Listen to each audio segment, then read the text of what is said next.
guys, tatanggalin na natin yung mga halaman ko. Ilalagay ko na dito. Dito ba dito? Wala na doon. Ang matitira na lang is yung ano na lang yung orchids ni Ma'am Julia. Para malinis na dito. Para malinis na dyan.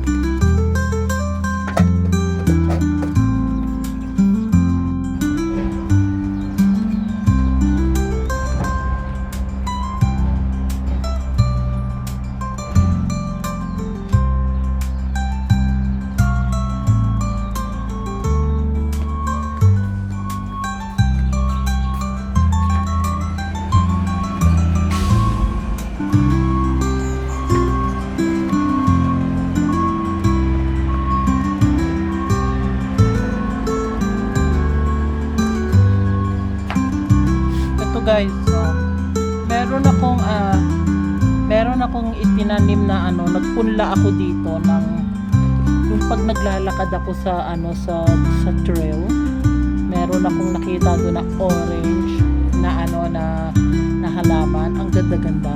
So ayan, kumuha ako ng ng buto. Ayan na siya, may dalawa siyang tumutubo. Ay, ito pa pala, isa pa. So malalaman natin kung mabubuhay sila lahat. Ayan, may tatlo. Kaya dito natin siya ilagay.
paunti-unti tatanggalin ko yung yung mga damo-damo.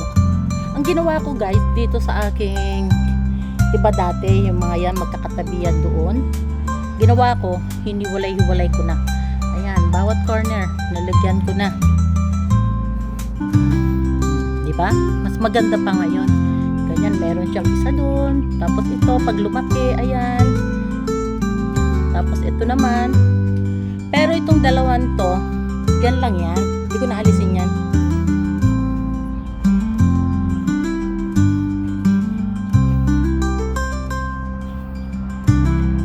Ito guys, iba naalala nyo ito dati yung ganyan. Ang laki niya kung mamulaklak, diba? Ang kulay pink. Ang ginawa ko, palibasa, sobrang dami na. Ginawa ko, nilagay ko yung iba dito. O, ayan. Kaya pag namulaklak sila, ipagtatabi-tabi ko sila. Kasi ang ganda, diba? Ito yung sinasabi ko sa inyo. Pumunta kami ni Rita, naglakad-lakad kami. Ayan ang bulaklak niya, no? Nasaan ba yun? Ayan. Pero, bubuka pa lang siya. Ayan, may isa pa. Padadamihin ko to kasi ang ganda niya pag maraming bulaklak, ang dami, ang cute talaga niya. So, yung iba, dito ko na nilagay para hindi na sila kalat-kalat. Ayan. Tapos ito namang garlic ko, tanggalin ko na yan. Palitan ko yan ng iba. Ng iba gulay. Ay hindi, huwag na gulay ka. Or hindi kaya ito, yung ko, baka lumaki siya yung aking cabbage. Ito, tatanggalin ko na yan. Or hindi kaya, gupit-gupitin ko na lang. Kasi maganda rin kasi ng bulaklak nito eh. Ang dami kong pagdadamuhan, no? Tingnan mo, paunti-unti guys. Ayan, lilinisin ko siya. Kasi nga, maraming damo-damo. Ayan yung mga natanggal ko ngayon. Ito naman guys, nung nakaraan, ginupit ko, kinalahati ko. Para at least pag tumubo, maganda. Tingnan mo ngayon, ayan na siya. Oh. Ang ganda, diba? Ang ganda ng bagong tubo ngayon. Tapos ito naman, ganun din ang gagawin ko. Pero sayang kasi namulaklak na siya. Sa susunod, kalahatiin ko siya. Tapos ayan.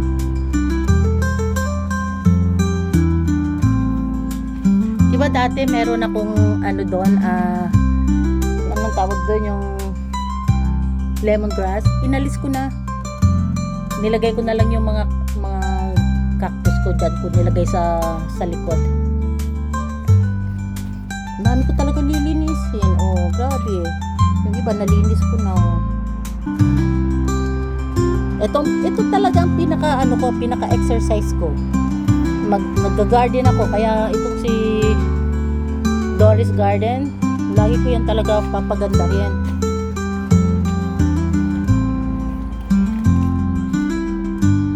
Naglagay ako ng another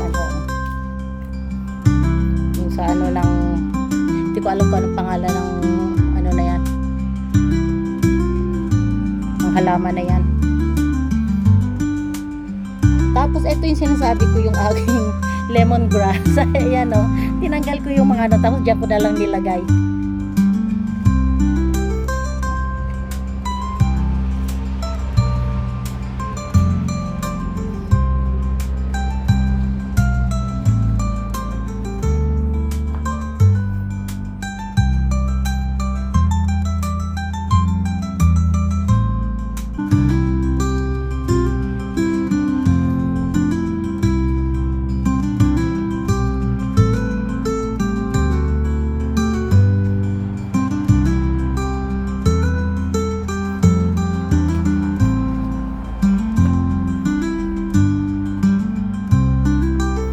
Ayan guys, thank you.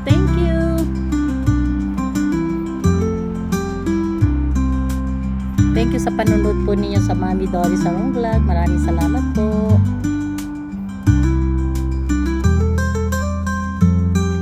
Pawis na pawis ako.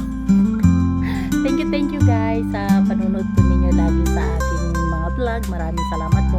At saka thank you sa aking mga silent viewers. Maraming salamat. Bye-bye.